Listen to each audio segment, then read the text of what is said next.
Situation confuse. En Turquie, le Premier ministre turc a dénoncé ce vendredi soir une tentative illégale par un groupe au sein de l'armée, un groupe militaire qui a tenté de renverser le gouvernement. On en reparle dans ce journal. 14 juillet noir pour la France sur la promenade des Anglais à Nice. Au moins 84 morts et plus de 200 blessés, dont une cinquantaine en urgence absolue. Le chauffeur du camion responsable de ce carnage a été abattu. On en reparle également dans cette édition. Lutte contre le terrorisme, il en sera question au Rwanda. Les chefs d'État et de gouvernement africains s'y réunissent cette fin de semaine. Parmi eux, le président Alassane Ouattara qui a quitté donc Abidjan ce vendredi. Et puis on parlera économie également dans ce journal. 986 milliards de francs CFA environ recouvrés donc sur le premier semestre de l'année par la direction des impôts. Un objectif global de recettes d'un peu plus de 985 milliards de francs CFA. Belle performance, nous y reviendrons. Voilà pour les titres. Madame, Monsieur, bonsoir et bienvenue dans ce journal. Je vous le disais tantôt, situation confuse en Turquie. Le Premier ministre turc a dénoncé ce vendredi soir une tentative illégale par un groupe au sein de l'armée, un groupe militaire qui a donc tenté de renverser le gouvernement.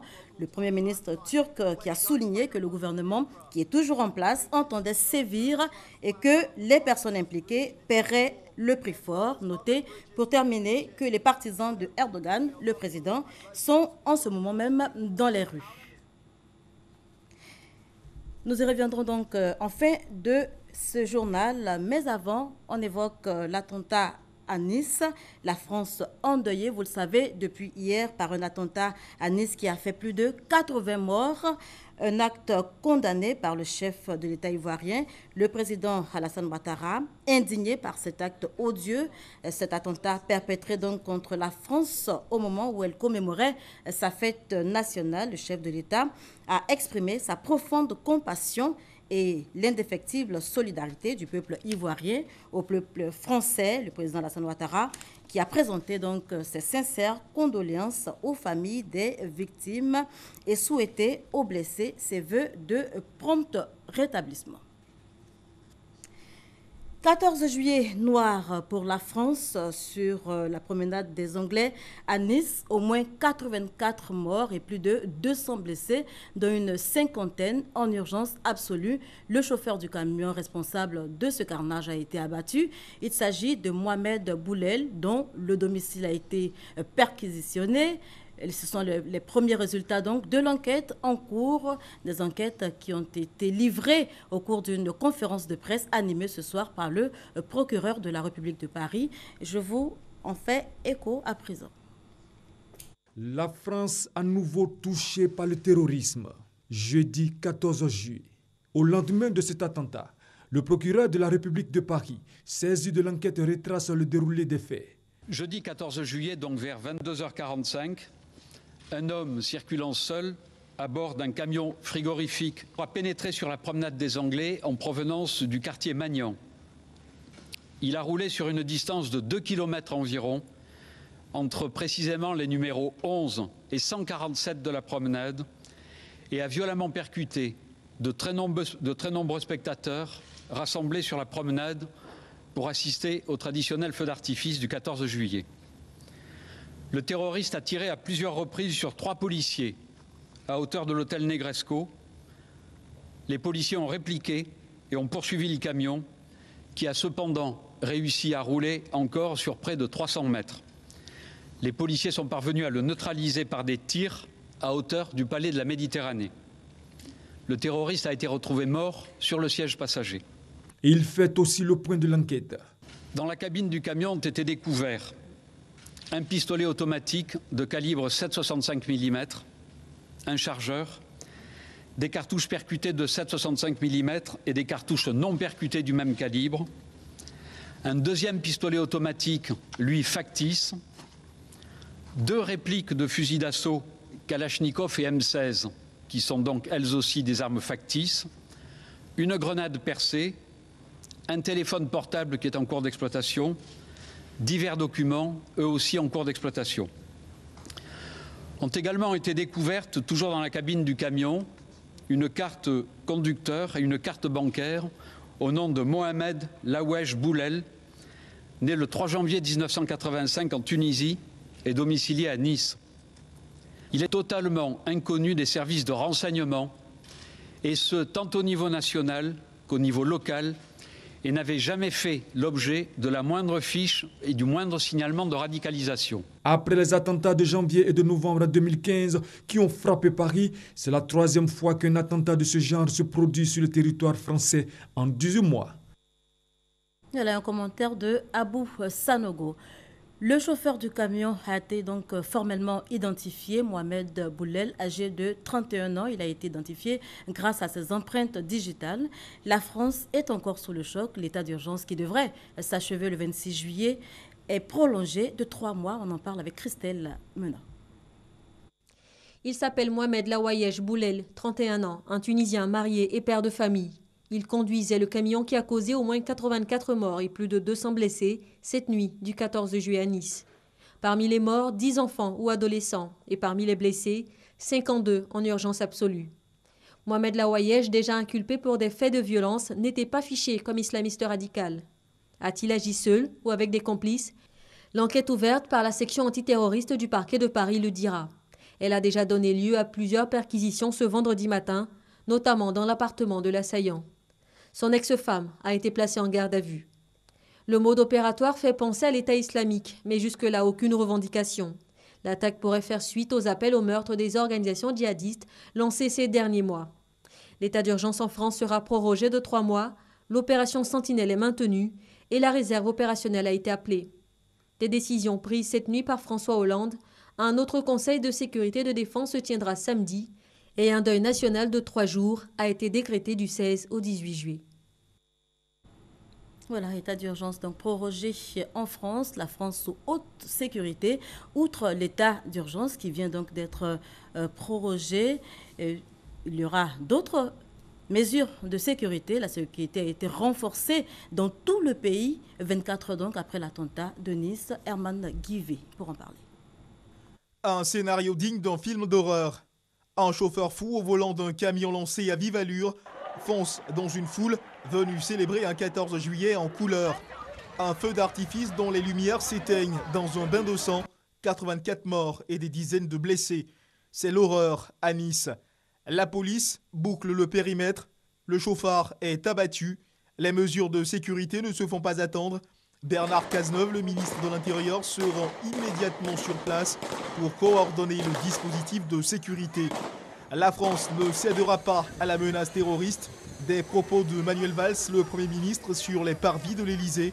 La cellule interministérielle de crise a été activée.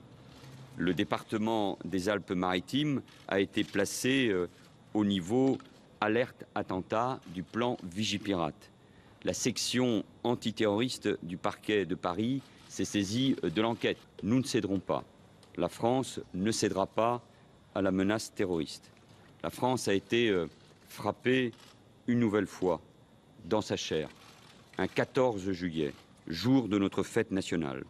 Pour joindre l'acte à la parole, le dispositif sécuritaire est renforcé à Nice. La police quadrille certaines rues de la ville. L'émotion s'empare des réseaux sociaux.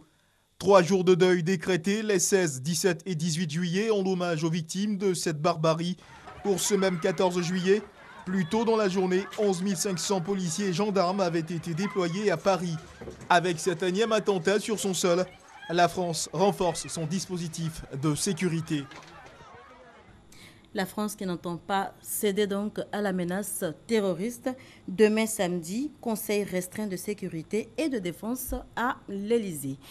Les drapeaux en berne dès demain en France, cependant 3 jours de deuil décrétés donc après ce drame, le drame de Nice, drame qui a frappé la France, mais également le monde entier. Pour en savoir davantage sur l'évolution de la situation, ce vendredi, la RTI est entrée en contact ce matin donc avec l'adjointe au maire de Nice, Mati Diouf. Elle répondait aux questions de Fatou Fofana. Alors, donc, sur la situation générale, c'est que simplement, Nice s'est réveillé ce matin complètement choqué complètement avec une immense émotion. Donc, nous sommes dans un chaos total, hein, parce qu'on parle quand même de 87 morts, hein, une cinquantaine d'enfants blessés, 18 personnes, 18 victimes en urgence absolue. Donc, bien entendu, l'état général, l'état actuel en ce moment de Nice, c'est un choc. Nice est meurtri, tout simplement.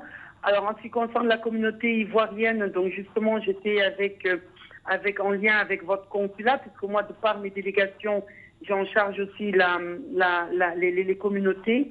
Et pour l'instant, on ne déplore, à notre connaissance, hein, on ne déplore aucune victime ni aucun blessé par la communauté, dans la communauté ivoirienne. Au moment où je vous parle, mais pour l'instant, c'est peut-être trop prématuré d'affirmer tout cela, mais au moment où je vous parle, on n'a aucune victime et aucun blessé chez les Ivoiriens, à ma connaissance. En tout cas, je voulais remercier vraiment le gouverneur Mambé, Robert Begré-Manguebré, qui a appelé le maire de Nice et le président de la région Provence-Alpes-Côte d'Azur, Christian Escosi, parce que vous n'êtes pas censé ignorer qu'on a quand même un jumelage avec Nice-Abidjan et qui lui a témoigné toute son affection et tout son soutien. En tout cas, merci à la population ivoirienne. Voilà, aucune victime déplorée donc au sein de la communauté ivoirienne. La Côte d'Ivoire est toutefois solidaire de la France.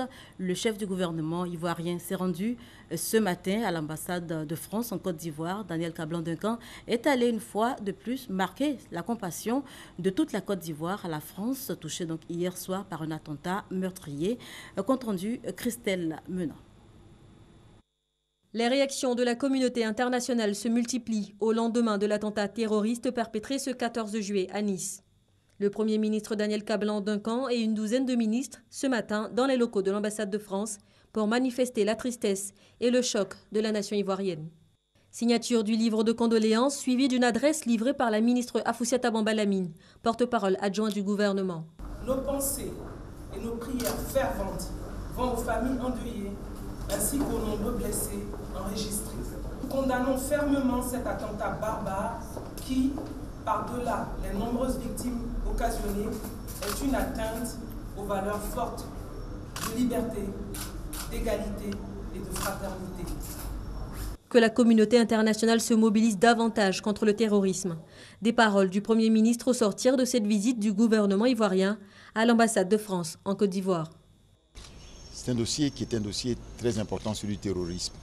Et comme vous le savez, malheureusement la Côte d'Ivoire aussi a été frappée à Grand-Bassam en mars dernier par des attentats terroristes. Nous souhaitons que la communauté internationale se mobilise davantage pour combattre ces actes terroristes dans tous les continents concernés par ce dossier qui est un dossier international. 84 morts et plus de 200 blessés, dont une cinquantaine en urgence. La France endeuillée hier par un attentat, deuil national décrété pendant 3 jours, donc à compter de demain samedi. C'est ce que l'on pouvait dire ce soir sur la situation en France. Lutte contre le terrorisme, il sera question au Rwanda. Les chefs d'État et de gouvernement africains s'y réunissent cette fin de semaine. Parmi eux, le président Alassane Ouattara qui a quitté Abidjan ce vendredi. Le chef de l'État ivoirien est arrivé à Kigali pour prendre part les 17 et 18 juillet à la 27e conférence des chefs d'État et de gouvernement de l'Union africaine. Un des enjeux majeurs de ce sommet, le renouvellement des instances dirigeantes. Jérôme Kofi Abola.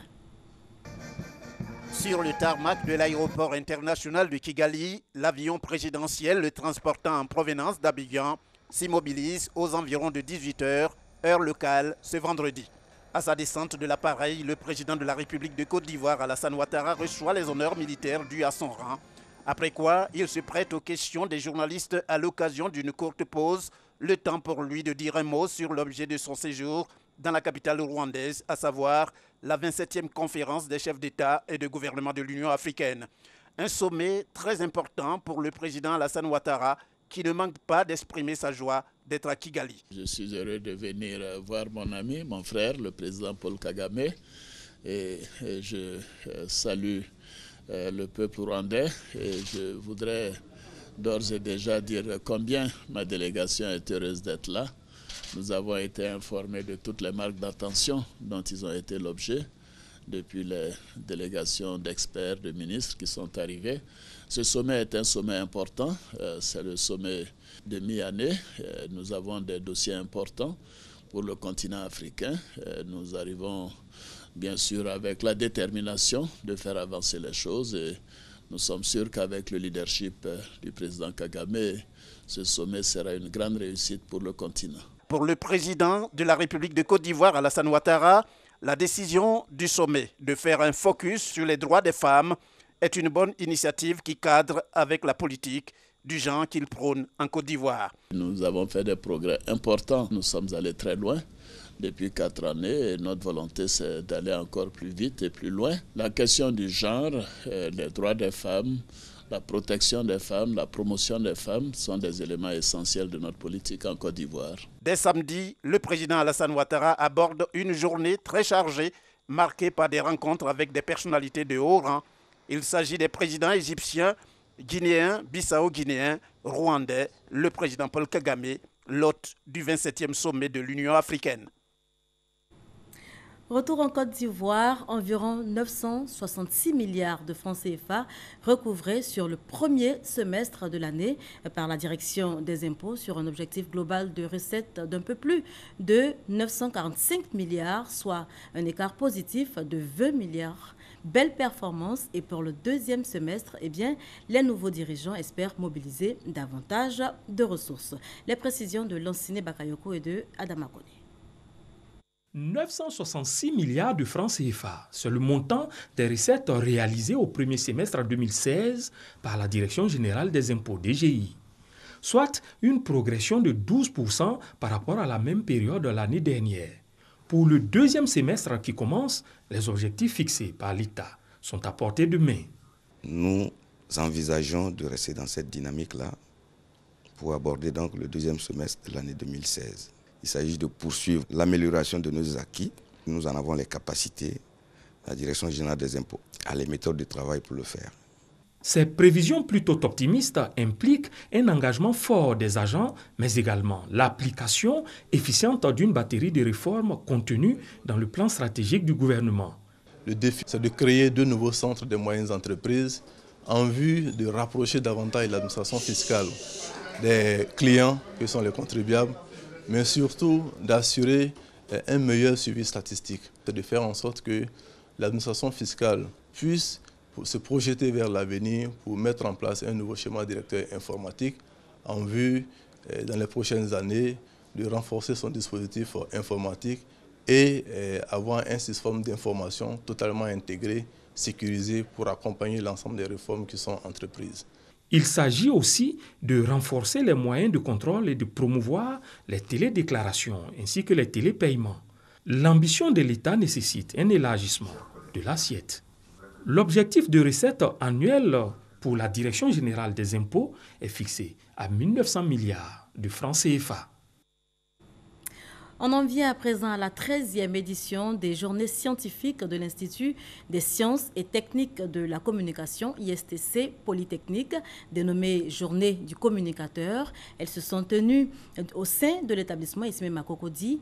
Au cours de la journée inaugurale, les ministres Ly Ramata Bakayoko et Afoussiata Bamba Lamine ont pu évaluer le savoir-faire des étudiants en fin de cycle.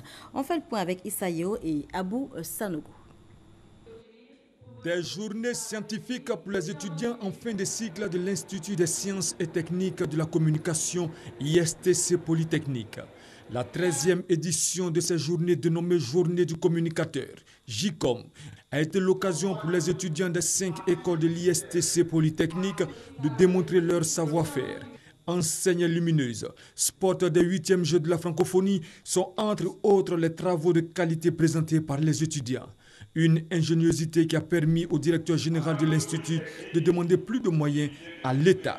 L'ISTC Polytechnique serait heureux de figurer en bonne place, oui, en très bonne place, dans l'agenda du gouvernement au moment où va s'ouvrir la conférence budgétaire 2016 pour établir le projet de budget 2017. L'ISTC Polytechnique est aujourd'hui un institut de référence pour le sérieux du travail effectué par les étudiants et encadreurs, reconnaissent les ministres Afoussiata Bambalamine et Lihamata Bakayoko. L'ISTC sera en Afrique à l'avant-garde de la stratégie de développement des compétences techniques et professionnelles dans le domaine de l'information et de la communication pour booster l'émergence de notre pays. Au vu de la formation de haut niveau que vous avez reçue à l'ISTC, vous êtes désormais des polytechniciens. Oui, je vous avais dit. Vous avez déjà montré la preuve à vos formateurs en relevant des défis au niveau national dans plusieurs institutions. Le ministre de l'Enseignement supérieur et de la Recherche scientifique a promis appuyer les efforts de l'ISTC par l'expertise des services de son département. Et on évoque à présent la rencontre hier entre le comité de coordination élargie CCE et le ministère de la Solidarité, de la Cohésion sociale et de l'indemnisation des victimes. Principal point évoqué à ce rendez-vous régulier, la question du Mont Peko avec la mise en œuvre du plan d'action d'urgence d'évacuation. Salima Toudia, Abou Sanogo. Une alternative offerte aux occupants du Mont Peko sommet d'évacuer le parc national avant le 30 juillet, date butoir retenue par le gouvernement. Une démarche d'accompagnement issue du plan d'action d'urgence de libération du Mont Peko. Sa mise en œuvre a été au menu de la rencontre entre le comité de coordination élargi et le ministre de la Solidarité, de la Cohésion sociale et de l'indemnisation des victimes. Il était important qu'on puisse nous réunir là-dessus et voir comment concrètement accompagner la mise en œuvre de ces décisions, mais également d'accompagnement des populations qui vont être déguerpies du Mont, mais également celles qui vont devoir les accueillir dans les villages avoisinants. Donc il y a un budget qui a été établi. Il tourne autour de 250 millions de francs CFA, donc il n'est pas trop important au regard de l'ensemble des défis qui nous attendent dans la zone. Nous attendons l'appui des partenaires, bien entendu, mais également du gouvernement pour combler ce gap de financement. Avant la mise en place du financement, les messages de sensibilisation se multiplient. Convier toutes les personnes qui utilisent illégalement et abusivement le parc de Mont Peko à partir, une fois que les personnes sont sorties, mener des activités de cohésion sociale dans les sites d'accueil pour que la cohabitation entre les déguerpis et les personnes qui accueillent soit facilitée. Cette décision de fermeture du site devrait mettre fin à une occupation illégale depuis plusieurs années. Elle répond à des besoins environnementaux et écologiques. Ce sont 20 000 civils qui se trouveraient actuellement sur ce parc national de l'ouest de la Côte d'Ivoire. Plus de 50% de personnes enrôlées depuis le lancement de la révision de la liste électorale le 25 juin dernier à Dabou. Un bilan positif selon Youssouf Bakayoko, le président de la commission électorale indépendante, ce vendredi. Au siège de l'institution à Cocody, les responsables de la CEI ont eu une rencontre avec les représentants des partis politiques pour leur demander de redoubler d'ardeur dans la sensibilisation des militants et des populations. Gabriel Zani. Il reste seulement 10 jours pour mettre fin à l'enrôlement des personnes permettant de réviser la liste électorale. Mais déjà pour ces 3 semaines de collecte des données relatives aux personnes concernées, le bilan est positif selon Youssouf Bakayoko, le président de la CEI, la commission électorale indépendante en charge de l'opération. La loi permet aux Ivoiriens de s'inscrire dans les endroits où ils ont des intérêts sociaux. À l'heure où je vous parle, je crois qu'on peut dire que cet objectif a été véritablement atteint.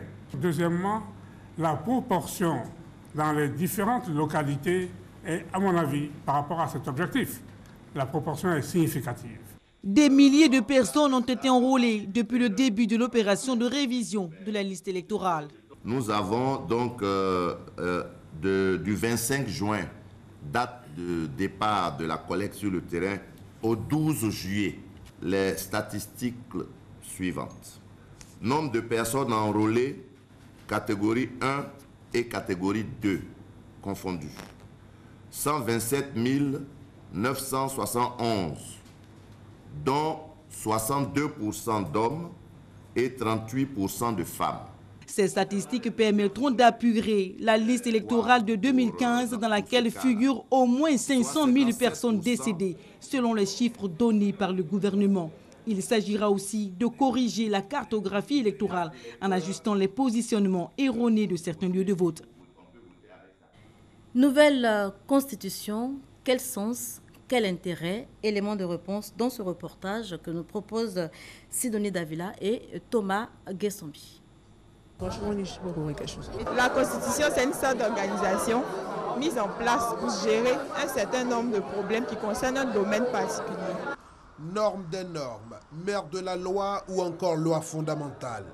Comme on peut le constater, la notion de constitution n'est pas la chose la mieux partagée. Même quand on sait de quoi est-ce qu'il s'agit, la définition claire et précise du mot reste une toute autre chose.